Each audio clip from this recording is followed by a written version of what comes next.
Morning folks, quick market update, and the rugby over the weekend drove me to start drinking beer again. This is actually non-alcoholic Heineken Zero. There was no Coke in the fridge, so I got some beer to lubricate my mouth while we're talking about this stuff.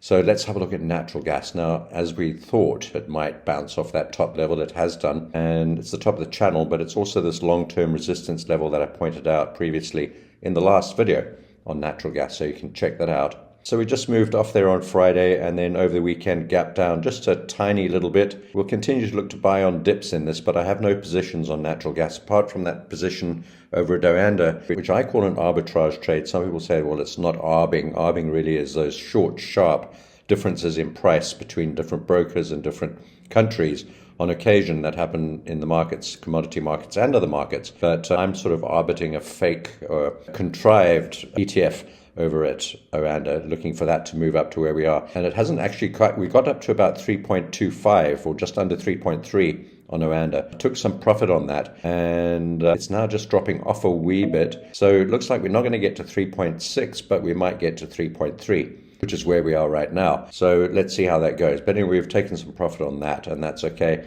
And for those of you who are trading the futures contracts and took profit over here, also good. And I think that's about it for now. And we're going to have to pull back now. We've got all sorts of support beneath us, of course, $3. Then we've got the 20-day moving average here. It's now at about 317. And we've got the 50-day moving average and this most important key resistance, now support level at 285. And then the channel bottom going down into the high 260s. How far this will pull back, I don't know. Bear in mind that we don't necessarily see the highest natural gas prices during the coldest months of the year. And I showed you on Twitter and in one of the other videos that we finished 7 out of 12 December periods over the last 11 years, 12 years. 7 of those years, during December and January, we finished under $3. We finished the last day of the year, 31st of December, New Year's Eve, below $3, more than half the time. So are we going to do that this time? I don't know. Let's keep an eye on it. I don't have any positions on that at the moment. Just looking for a pullback and an obvious reversal. This is the day chart. If we go to the 4-hour chart, let's see what it looks like. It's just moving down, really. There's that little gap. And on the 4-hour, there's the 20-period moving average. There's the 50 down at $3.10, $3. And then the 200 also around about the $3 level. So could we get a pullback down to $3 again? I don't know. We'll have to wait and see. But I've got more important fish to fry right now. And we're looking at things like WTI and gold, the 10-year yield. And then we're short on sugar, and wheat, I think, is continuing to move down. So I'm not going to talk about those. I just want to update on what we're in currently at the moment. So that's natural gas, which we've exited on last week. If you are holding that Oanda, I'll call it an arbitrage type trade, then we may not get much better than $3.30. WTI, we're positive on this trade and holding this short. Target is $78. And if you remember, we took some profit down here at about $82. It's meant to be half the profit. I had 3 of these little contracts on here, so I had to take either 1 or 2 off. So I took 2 off, considering the circumstances in the Middle East and the difficulties that we may have with this moving down. But the price is moving down, very similar to wheat during the Ukraine crisis. Everyone went bullish on wheat and the price promptly just started plunging. Well, we've seen the same on WTI and Brent crude oil. You'd think that these charts would be rocketing upwards, but they're not. They're looking pretty weak. And in fact, this rejection from the underneath of the channel on WTI and a continued move down, and we're just consolidating here. This just looks like any other sort of bearish flag, really. It doesn't look like it's going to get above these moving averages easily. There's the 20 and the 50. So we're stuck beneath both of those.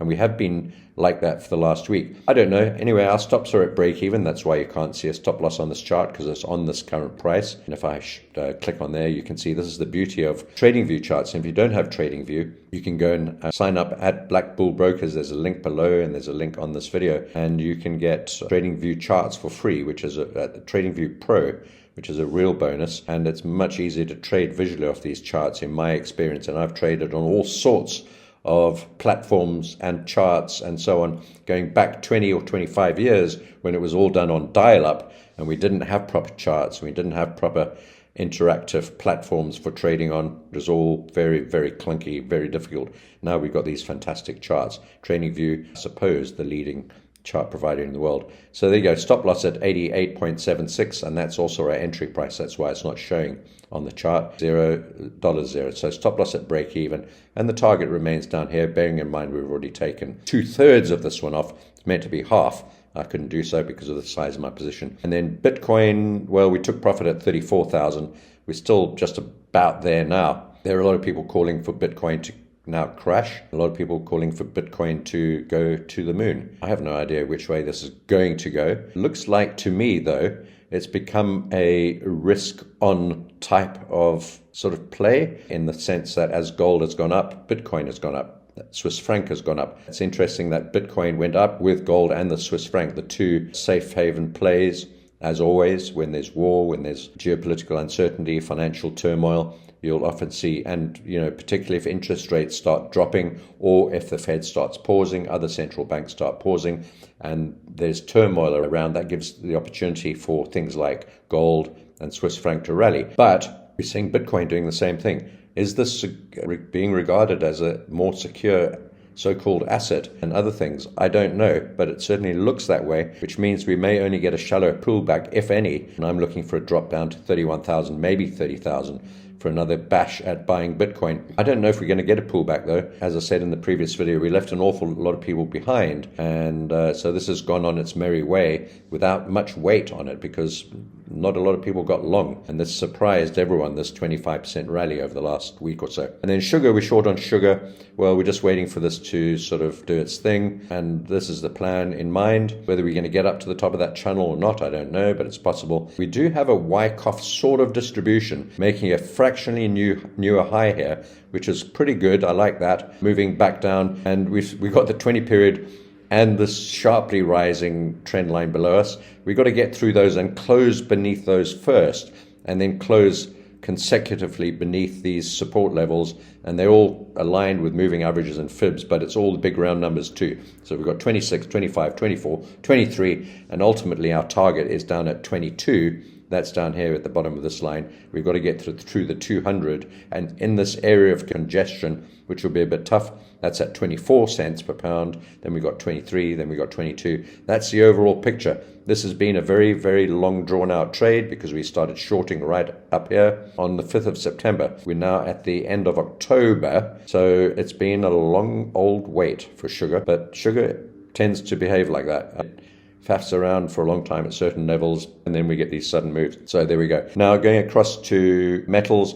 Well, gold, let's start with gold. We don't have any positions on gold. We got in somewhere in the very low areas here in the 1800s and early 1900s, and we got out at 1945 actually, and well, gold's been pretty strong since then. But look what's below us, and I think I don't know, gold's a bit like Bitcoin. Everyone's saying, well, this is it, we're done for now. It's going to pull back pretty sharply, especially with higher for longer Fed talk. We've got non-farm payrolls this week. We've got various bits of data. We've got Jerome Powell going to be speaking. We've got the interest rate announcement and the discussion afterwards, or the press conference afterwards. So all of that's going to affect the way gold trades. And then we've got the geopolitical consequences of the fallout between the Palestinians, call it Hamas, and the Israelis, and the potential for greater conflict in that area, which could be very, very supportive of gold. But look what's below us. We've got the channel top. I'd love it if we could get back to the breakout level.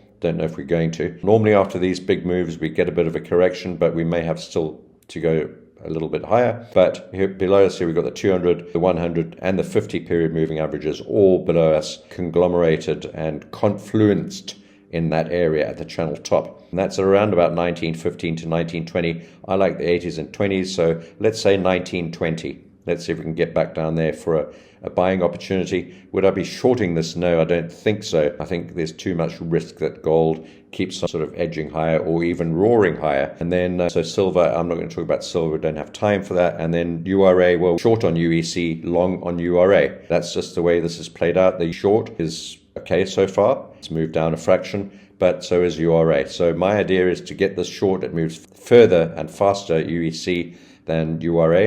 It's a completely different sort of instrument, both uranium related, and this could move back quite sharply, pull that back down to some of these moving averages. We could get down to 350, 450, 460 would be great, but we may have to pull back a wee bit further than 460 on this.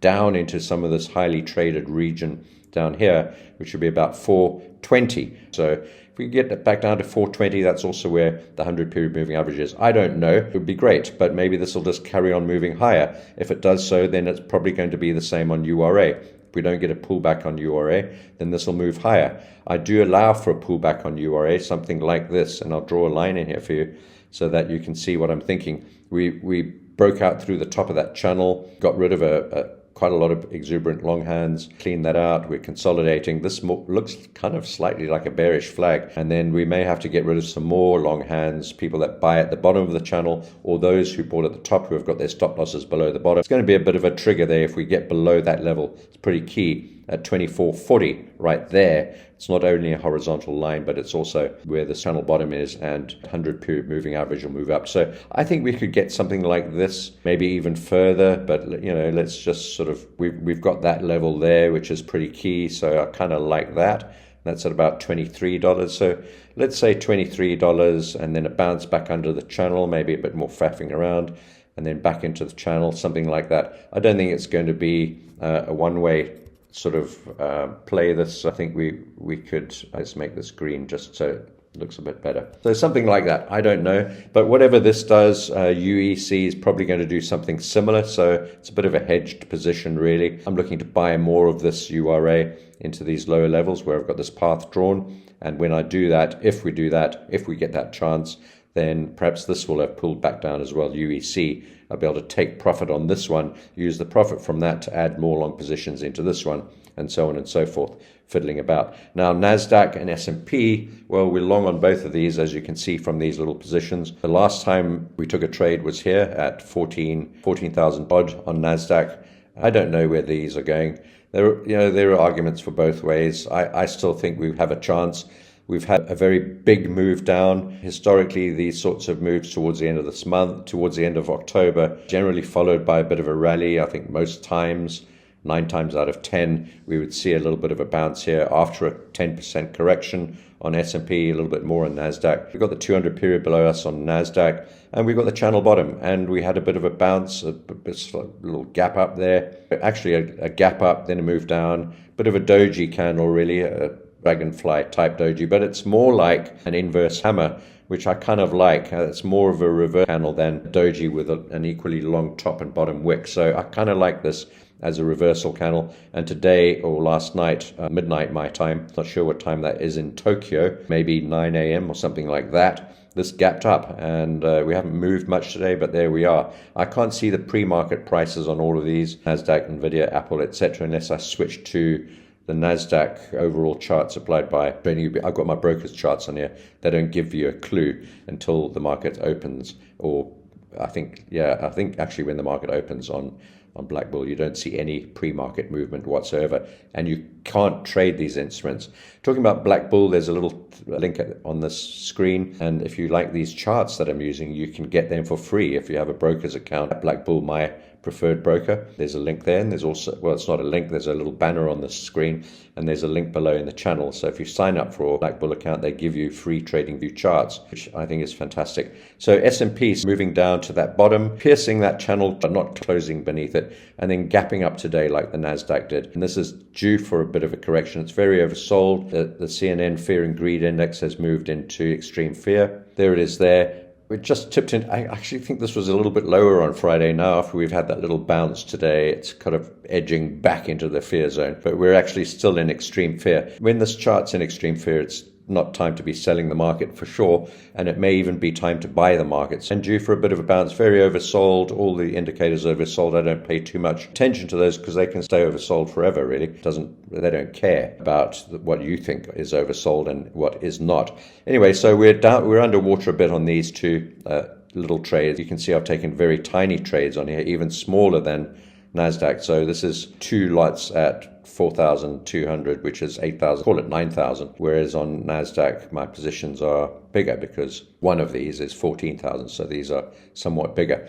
Anyway, that's it. And I've got nothing on Tesla, Microsoft, Apple, Nvidia. Actually, I do. I'm short on Nvidia, but somewhat hedged right now. Look, Nvidia, if this breaks down, and I'm not sure it's going to, but if Nvidia does break down, it's one of the Magnificent Seven, one of the big tech stocks. And, it's in the bag with Apple, Microsoft, Google, AMD, Nvidia, Tesla, you put them all together, they form the Magnificent Seven and the bulk of what goes on the NASDAQ.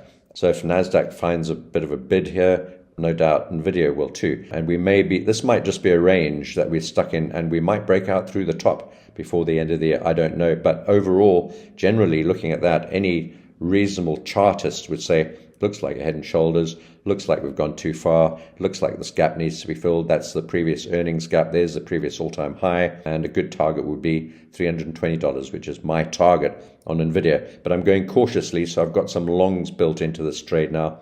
Let's see where we go. I think it's possible that we could get a bounce on all the markets. And are we going to new highs this year? Are we going to have a Christmas year-end rally? Are we going to go to higher than we've been, retest this year's highs, retest the all-time high, or go to new all-time highs?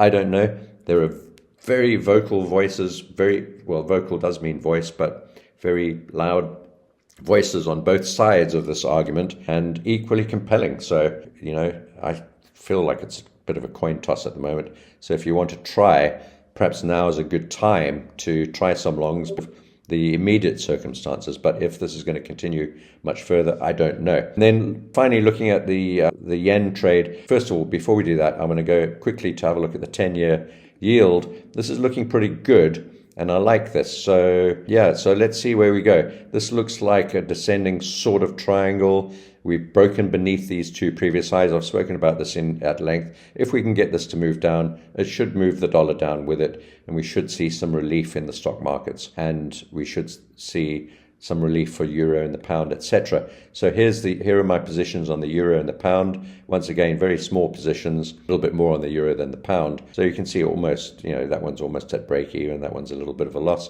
This one's just about break even. I've got my stops in place below. My targets are way up above us. But those are really not my main concern. My main concern is the dollar yen. But let's have a look at the dollar index quickly while we're here. And this has kind of moved sideways. It doesn't look weak, I have to say that. We've moved back up to the underside of this resistance level. We talked about this at length in some of the other videos as well. Spiked up through there, got up to the 78.6% Fibonacci of the move down from the top to the bottom. And then now we've formed one spike high, wick top, followed by a proper dragonfly doji. If you want to know what a dragonfly doji looks like in real life, there it is. The open and close identical prices right in the center of this candle. The high and the low are equidistant more or less from the open and close price. That's a dragonfly doji. It's a pure hesitation candle. It means the market's stuck, doesn't know what to do. And then today, we're forming another one. So far, I don't think it's going to stay like this. It's going to have to move along from here at some point today and decide which way it's going to go. It could go up or it could go down. I don't know. I have a feeling, though, that we're going to potentially have to retest the underside of this downward channel line now. Actually, this green channel line. Let me just sort of zoom, or trend line rather. Let me just zoom out a wee bit. It's also, it's a combination of two trend lines. Got one drawn up connecting sort of some lows there, a little high there, high there, high there. That's red line moving up. Then we've got the sharp rising trend line underneath. And we may have to retest the underside of this trend line and the underside of this red line. So the red and the green angled lines. That would be right at this apex here, which would be at about 107.70. If we do move up there, we'll still be below both of those trend lines, even though we'll be above the recent high. Now, this high was formed on the 2nd of October, and it's the highest level that the dollar has been since the 22nd of November last year. So we're at the highest levels that the dollar's been in about a year, more or less. We may have to go a little higher and to test the apex of that confluence of trend lines, horizontal lines, red and colors of lines. But having said all of that, so that's obviously whatever that does is going to affect the euro and the pound. But the dollar yen is trading by itself. It's completely unaffected by the dollar index. It affects the dollar index. And these are our positions. You can see they're stacked up all the way up to 150.20, a little bit here. And again, you can see the very small positions. And I'm allowing for a blowout on this still, even though we've moved down. We're at key support. We just touched key support down there at 149.30 and bounced off it quite sharply. This is a 4-hour chart. So in the last 4 hours, we tried yet again. Look how many times we've tried to get through that level at 149.30. If we can bust beneath there, and particularly this level, 148.20, that's a key level. Then we got the spike down. There's all sorts of jaggedy support levels beneath us, but we are edging down. I'm allowing for a sudden move up to 151, 152, 153 even. I'm not discounting that that possibility exists. It's looking less and less likely because this is not an isolated spike move down. It's not an interventionist move. I believe there are hedge funds and trading firms, investment companies that are actually actively buying the Japanese yen and selling against the US dollar, not only against the US dollar, the euro and the Swiss and the CAD and the Aussie pound, etc. But in general, moving money into the Japanese yen, maybe, just maybe, we've got a top here. So some of this movement here is actually institutional money moving in, and we've seen some articles coming out. So some people are quite heavily long on the yen, in other words, short on the dollar yen. So maybe if this is institutional money, just shoving it down, that'll add a little bit more. It looks more structural to me than just a one-off spike like we've seen, over there and over here and over here and over there. So, yeah, but we've got these wicks to contend with, and we've got the carry trade to contend with, and we've got the dollar to contend with. If this index continues to move higher and drags everything else down as it moves higher, then we're going to see the dollar yen have another bash at that upside as well alongside that. So that's all, folks. I hope you've enjoyed that. I'm in my new office, and well, let's see if I can just show you by swinging this around. It's all a bit messy, but we're getting there. So if you enjoyed this video, please give it a thumbs up and please like the video. Apparently on YouTube, if you say like several times but not more than once every 3 minutes, the like button down below begins to flash or tremble or something, which encourages people to press the like. And also subscribe button does things if I say subscribe, but you can't say it more than every 3 minutes. And yeah, so that's it. Have a fantastic trading week. It's going to be a good one. Speak soon.